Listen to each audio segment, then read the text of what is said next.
আহিছে বানৰকান্ত ৰাইজৰ দূৰ টকা বুজ লৈছে আৰু ভাল লাগিছে আপুনি অহাৰ কাৰণে কি জনাব?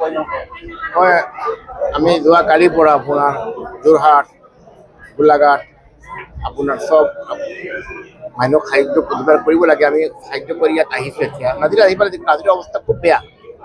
আজি আমাৰ হাতত লিষ্টখন যিবিলাক আহিছে আপোনাৰ 150টা লিষ্ট আহিছে। আমি ভাবিছোঁ বহুত মানুহৰ আপোনাৰ ডকুমেণ্ট নাই, পানীত ডকুমেণ্টবিলাক গুচি গ'ল, বুজি পাইছে।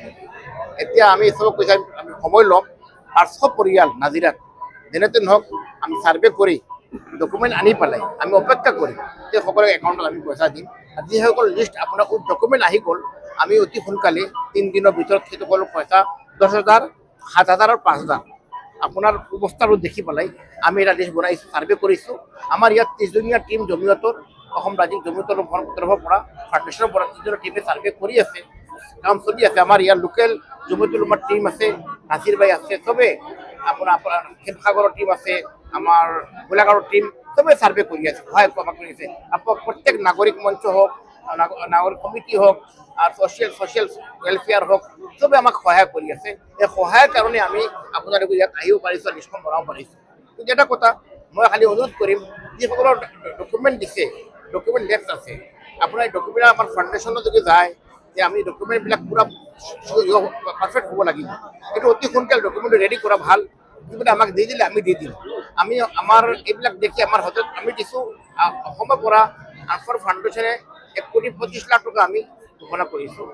আৰু লগতে আমাৰ সৰ্বভাৰতীয় জমিয়তুল উলামা সভাপতিয়ে মোক নিজে ফোন কৰি কৈছে যে তুমি অল ইণ্ডিয়াৰ জমিয়তৰ উলামাৰ তৰফৰ পৰা 1 কোটি টকা অনুদান দিবা। তেতিয়াহ'লে আমাৰ তাৰপৰা একাউণ্টত মানুহৰ একাউণ্টত আহিব। আপোনাৰ চিষ্টেম কৰি আছোঁ, মিনিমাম 2,200 পৰা 2,400 পৰিয়ালৰ আপোনাৰ একাউণ্টত আপোনাৰ এই পইচাটো আহিব। কিন্তু আমি তেওঁ এটা কথা কৈছে যে কোনো হিন্দু কোনো মুছলমান নহয়, যি মানুহ বিপদত চবক দিব লাগে, যিমান হওক। আমি জাতি ধৰ্ম বৰ্ণ নিৰ্বিশেষে আমি আহিছোঁ। আমাৰ ৰাজনীতিৰ কোনো উদ্দেশ্য নাই, আমি ৰাজনীতিত বহুত ঊৰ্ধত আছোঁ। আমি অনলি সমাজ সেৱাৰ কাৰণে আহিছোঁ আৰু মই দোৱা কৰি আছোঁ আল্লাহ সমস্যাটো অতি সোনকালে সমাধান কৰে। টোটেল কিমান দিছে বুলি ক'লে? আমি এতিয়ালৈকে দিয়া আৰম্ভ হ'ল। আমি মাজতে 27 লাখ টকাৰ খাদ্য সামগ্ৰী 28 লাখ টকা হ'ব আমি দি পঠোৱাইছিলোঁ, আগতে আমি কৈছিলোঁ। টোটেল মোৰ ফাউণ্ডেশ্যনৰ পৰা 1,25,00,000 টোটেল হ'ব। আৰু আপোনাৰ অল ইণ্ডিয়া জমিয়তৰ পৰা 1 কোটি টকা, 2,25,00,000 টকা আমাৰ টোটেলি আমাৰ অনুদান জমা কৰিছে। আৰু ইয়াতকৈ বঢ়াৰ সম্ভাৱনা আছে নেকি? 2,25,00,000 এতিয়াতো আৰম্ভ হ'ল। এতিয়া আৰু মানুহৰ আমিতো এতিয়া কি হ'ল, আপাৰ আছামৰ লগত আমাৰ যোগাযোগ আছে কিন্তু কম আছিলে। এতিয়া আমাৰ জমিয়তৰ টীমো আছে, য'তে যোনে মানুহ বিপদত থাকিব আমাৰ টীমক কৈ দিছোঁ আমি আৰু কৈ দিম যে বিপদ থাকিলে আমাক কৈ থাকিব আপোনালোকে। আমি যেনেকুৱা গোটেইবোৰ কাম হ'ল ৰাতিৰ পৰা 5 ঘণ্টা 6 ঘণ্টা অসমত সেৱা কৰোঁ। মই সমাজ সেৱা, তাৰ কেঞ্চাৰ পীড়িত আছে, বিপদ আছে, মই কেতিয়াও চোৱা নাই কোনজন হিন্দু কোনজন মুছলমান। আপোনালোক ক'লোঁ যি সময় যি সহায় লাগে মোক ক'ব, মই যিমান পাৰোঁ যিমান সামৰ্থ্য আল্লাহে মোক দিছে মোৰ সামৰ্থ্য হিচাপে মই দিছোঁ। মৃতকৰ পৰিয়াললৈ কিবা স্পেচিয়েল পেকেজ থাকিব নেকি? মৃতকৰ পৰিয়ালক কালি এজন আহিছিলে, মই 50,000 টকা এজনক দিছোঁ। এজন মৃতক পৰিয়ালক মই মহিলা এজন 1 লাখ টকা এটা দিছোঁ, আমি দি দিছোঁ। আৰু আমাৰ কিছু মৃতকৰ পৰিয়াল যদি আমি চাই আছোঁ, এইটো আমি বিবেচনা কৰি আছোঁ কেনেকুৱা আমি বাজেটৰ ভিতৰত তেওঁ সকলোক কিবা আৰু বেছি দিব পাৰোঁ নেকি আমি চাই আছোঁ। আমাৰ এই ছেকেণ্ড পেজত আমাৰ পেজ এতিয়া এই ফাৰ্ষ্ট পেজ হ'ল, ছেকেণ্ড ফেজ হ'ল, এতিয়া থাৰ্ড ফেজ আমি আকৌ আহি আছোঁ। না আমি কেছ দিব নোৱাৰোঁ। আমি যিবিলাক বস্তু কিনিছোঁ সেইবিলাকো আমি বেংকৰ পৰা কিনিছোঁ আৰু যিবিলাক পইচা দিম চব একাউণ্টত দিম। আমি ভাবিছোঁ বস্তু দিওঁ এতিয়া আমি হ'ব পাৰে বস্তু মানুহ ডাবল হৈ যাব। পইচাটো দিলে মানুহে নিজৰ হিচাপে কিবা কিনিব পাৰিব। সেইটো আৰু এটা কথা আপুনি উল্লেখ কৰিছিলে আপোনাৰ এই পইচাটো কিমান দিলে তাৰ ক্ষেত্ৰত যদি কোনোবা RTI মাৰিম বুলি কয় মাৰিব পাৰে? বিলকুল 100%।